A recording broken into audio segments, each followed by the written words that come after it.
All right, welcome back. We're glad you could join us this afternoon on Channel Sports Sunday. This is a segment that we get to talk to you on football matters. My name is Eitai Balogun Jr. And yes, like Ken did say, we have two decent gentlemen. I call them, well, I can grade them among the best when it comes to football analysis in Nigeria right now. And I will, please join me in welcoming these two fine men that support Arsenal FC as well. And I'm sure they have a lot to say as regards that game between Arsenal FC and Liverpool. But I'm going to start with that. I'd like to welcome you first, like, it's a pleasure. I'm Bada. It's always good to have you in the studio as well. Yeah. All right, we're going to get to talk about the EPL game. I'll take you through what happened in some of the games that were played yesterday. But we're going to start with our local scene. I mean, we're going to talk a little bit about the CHAN, do like a post-mortem, so to speak, as regards the guys that participated, that executed the CHAN tournament. Now it's live after CHAN. What are we seeing? The guys, some of them, we had a couple of incidents, some not returning back to the club sides. Chigozie being offloaded. We didn't see this coming. We thought that we were going to have a soft landing, so to speak, and get absorbed back to Enugu Rangers. But unfortunately, we understand that Enugu Rangers are actually called in what they call that. What do you want to get rid of? You excess to requirement or surplus to requirement, and that which is a bad thing. But like I did say, some of the guys that you think are in focus, how do you think they're going to be adjusting back to their club sides right now? They will definitely settle in well, particularly, the CHAN actually give them, put a lot of attention on them, and you expect that none of them will get new contracts with different clubs. We expected that someone like AJK Ozoni and Solomon Kwambe, who stayed back in South Africa, we expected that they were going to get contracts in South Africa. However, it didn't work. Chigozie, as you rightly mentioned, Enugu Rangers said it was surplus to requirements, so they let him go. For a goalkeeper like Daniel Akpeyi, we didn't get to see him at the CHAN Nations Cup because he didn't get to play. But what he was assigned him on with Bola Salami from 3SC. Yeah. So it's looking good. Players are moving, and the CHAN guys are definitely moving. So it's all positives. Particularly for the three players who made the team of the tournament. Talking about Kunle Adelami in defense, Rabi Ali in midfield, and AJK Ozoni. Rabi Ali, Umazango. They've teamed up with Canopilas, and they've made that trip. The remaining players have also teamed up with Enyimba. So it's all fun. All right, we understood that the likes of guys the same, although they're in camp right now to take that Champions League game that they'll be playing against the Togolese side later on today. We understand they reported late, but I'm sure we have this incident, but we hope that they get to settle them back. Now, the answer to the question is actually going around and it's trend right now, Bada. The possibility of seeing some of these boys that executed this CHAN tournament going to the World Cup seems like it's fading away as far as we're concerned. At some point in time, Keshi came out to say he was looking at 4 players. It seems it's going down to 2, and it probably might just be one person going to the World Cup. Yeah, you understand that there will be pressures from everywhere. There will be gate crashers who and probably not on the horizon right now, who at the last minute will do everything humanly possible to get into the final list of players that will make it to the World Cup for Nigeria. But again, I feel that it will be a big disservice for our football, if at least 4 to 6 members of the CHAN team don't make the final World Cup squad. I think so, personally. I mean, I feel that it will be a big disservice. Just to encourage them, or you think they're I thought that we saw some top quality players at CHAN. AJK Ozoni was as good as anybody I'd seen in the green and white in a very, very long time. He was top drawer from start to finish. I thought the Odulami guy in the center of defense too did cover himself in a lot of glory. I haven't, apart from Obuabona in some games in qualifying and at the Nations Cup proper, I haven't seen a player so commanded in the heart of defense for Nigeria. And I think that based on the strength of the performances they put up consistently at CHAN, he should be in with a shot, especially because we seem to have a soft underbelly in the heart of defense. Take out Obuabona and Omeru. You can't point at players at the same level of quality to come in case of suspension or injuries. So I think Odulami should make the team. I think Ozoni should make the team. He's far better in my own opinion than the speed star from CSKA Moscow, Ahmed Musa. I think that he's used that shop window, that opportunity of CHAN to sell himself to the world, and I think that shock waves will run through Africa if at the end of the day AJK Ozoni doesn't go. I was in South Africa last week, and you needed to hear the way South Africans talked about him. He was like the best. The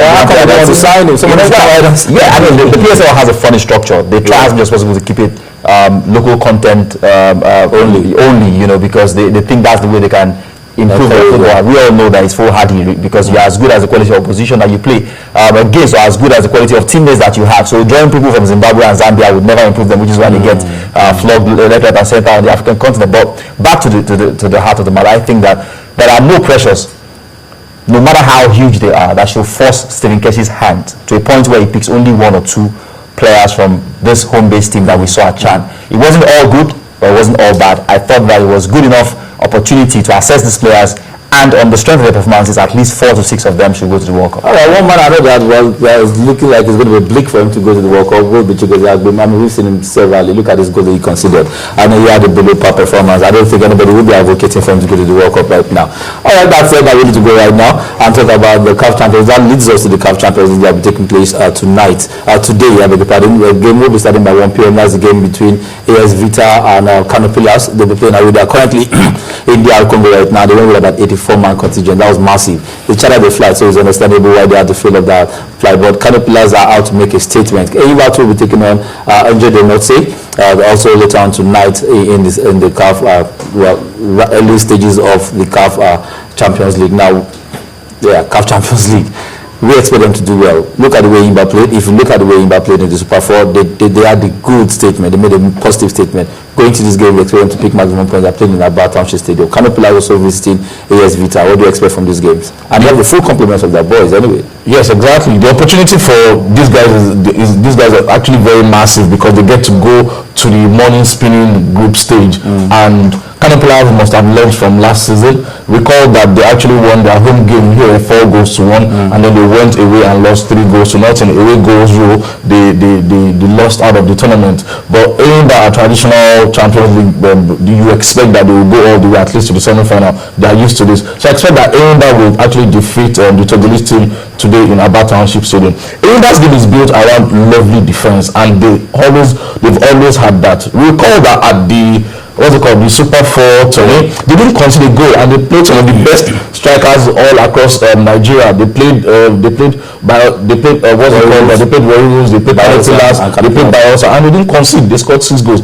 So that team is based on Femi Thomas in goal, Eseme Uwadiogu, Rashid Elabi protecting Chinedu Udoji, and that has always worked very well for them. I don't expect the Togolese team to get any goal today, so I expect the likes of Bashir and all the Ifeanyi Edes and all the guys that they have up front to actually do the damage for them. And yet, as for Kano Pillars, they know they need an away goal. They must have learned last season.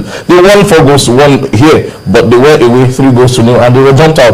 They know they need to get an away goal, and then maybe get a draw, get a goalless draw or a score draw or something, but they need to get an away goal. All right, that takes us, if you're in Aba right now watching us, we'll encourage you to actually go to the Township Stadium and try and see if you can get a glimpse of the boys coming out of the place. An opportunity for you to see Bright Eseme as well. And if they just came back from the chanting. But this will be some positives on our league. I mean, having to see these guys on major tournaments are coming back to play. So we encourage you, go ahead and support Enyimba as they get to play against Angel de Norte later on today in Aba. Kano Pillars will play in the DR Congo. If you can see the DR Congo, it will be nice as well. But they will play in the AS Vita. The time will be 1 p.m. later on today. That said, it takes us to the next stage, which is the big stage, the EPL, the English Premier League. Manchester United played Chelsea played Manchester City a few days ago. Chelsea won that game by a lone goal. Now that has changed the look and feel of the EPL, so to speak. Will this eventually be Chelsea season? That's yet to be seen. It's a big question. I'm going to be asking these guys there in the studio right now. We saw so many games yesterday. I will take you through the scorelines of the games that we saw. Liverpool played 5-1 over Arsenal. Aston Villa played 0-2 with West Ham. Chelsea 3-0 over Newcastle. Crystal Palace played 3-1 West Brom. Norwich City played 0-0 with Man City. The only goalless game of the Saturday of the day, Southampton played 2-2 with Stoke City. Those were the scorelines. Games that were played later in the day, we saw Sunderland play 0-2 with Hull City, and Swansea played 3-0 over Cardiff City. You don't want us to start with Arsenal first. Let's start. It was the first game, so we could start there. Let's start with the Arsenal game. I mean, what went wrong with Arsenal FC? What went wrong with Arsenal didn't go wrong for the first time. If you cast your mind back to the game at St. Mary's, I think 2 midweeks back against Southampton, the first half of that game, Arsenal could have considered 4 goals, really, because Southampton were asking all the questions. Arsenal were in 6s and 7s in defense. It just looked like they took a long while to switch on, and before they did, things could have gone very, very bad. But Southampton did take their chances. It was 1-0. Second half, they turned it around in a blitz of about 2-3 minutes. They had scored 2 goals, and Southampton had to peg them back to 2-2. But having said that, that performance yesterday, or non-performance yesterday, had such dire consequences because they were up against a top quality opposition in Liverpool. Take nothing away from them. From the first minute, they knew what they had to do. Yeah, but they defeated Liverpool in the first leg, and they still had the same level of opposition. If you remember, Sturridge and Suarez played in that first game as well. If you remember, Liverpool had a disallowed goal in the first leg that could have changed the complexion of the game. It took a while for Arsenal to get going, and I've said something to many people who care to listen. See, in the first half of the season, Arsenal's game is pretty much same as it is now, premised on dominating the opposition and all that. But when it doesn't go to script, there seems to be no plan B, which is a crime not only Arsenal is guilty of, same with Barcelona, there isn't a plan B. But the thing is, the key characters who propelled Arsenal in times of difficulty in the first half of the season are either off the ball or injured. Aaron Ramsey, Mesut Ozil. Ozil came in, Theo Walcott as well, you can factor in. Ozil came in, boosted confidence, was delivering assists left, right, and center initially. Turn of the year, he's been one of Arsenal's worst players. That